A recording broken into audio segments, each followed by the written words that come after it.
Welcome to CARICOMP Insider, where high-tech facial recognition meets real-world intelligence.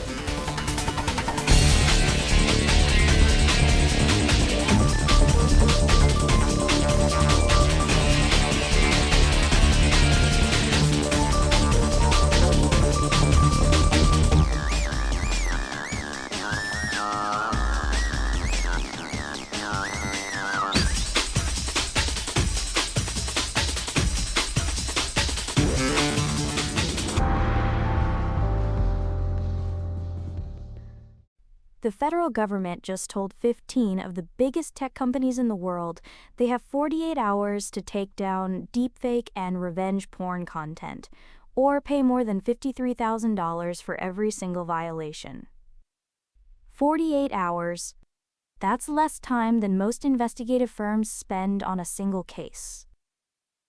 If you've ever had a photo of yourself posted online without your permission, this story is about you.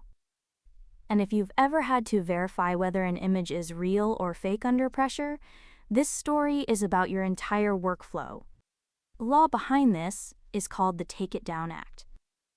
It went into enforcement on May 19, 2026, after a full year of lead time for platforms to prepare. According to Cyber News, the FTC warned companies like Meta, TikTok, and X that they must remove flagged content within 48 hours of receiving a notice, and that they should act as soon as possible. That's not a suggestion. It's a federal mandate backed by real fines. So what happens when the law moves faster than the people who verify the evidence? Start with the sheer volume. According to security.org, deepfake fraud incidents jumped tenfold between 2022 and 2023. That's not a gradual rise. That's an explosion. Now layer a 48-hour legal deadline on top of that volume, and you start to see the problem. Platforms aren't just dealing with more fakes. They're being told to verify and remove them faster than most forensic analysts can even open a case file. And that verification step is where everything gets complicated.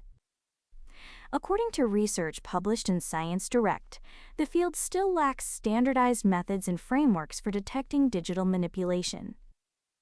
Researchers across disciplines agree that collaboration is urgently needed, but the tools and protocols haven't caught up to the legal timeline. Traditional chain of custody procedures, the careful documentation that makes digital evidence hold up in court, are still essential, but they weren't designed for a 48-hour clock. Forensic analysts now need training that spans multiple technical disciplines, from metadata analysis to synthetic media detection. That kind of expertise doesn't develop overnight. For anyone who's ever been the victim of a manipulated image, that gap between the law's timeline and the investigator's capability is where real harm lives. Now, the law itself has a structural tension baked into it. The takedown provision is written broadly. According to legal analysis from the National Law Review and the Congressional Research Service, the 48-hour window rarely gives platforms enough time to verify whether flagged speech is actually illegal. So what do platforms do when they can't verify in time? They automate. They build filters. And those filters frequently flag legal content by mistake.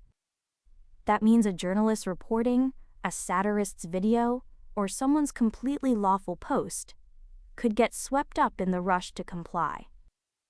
For investigators, this creates a real paradox.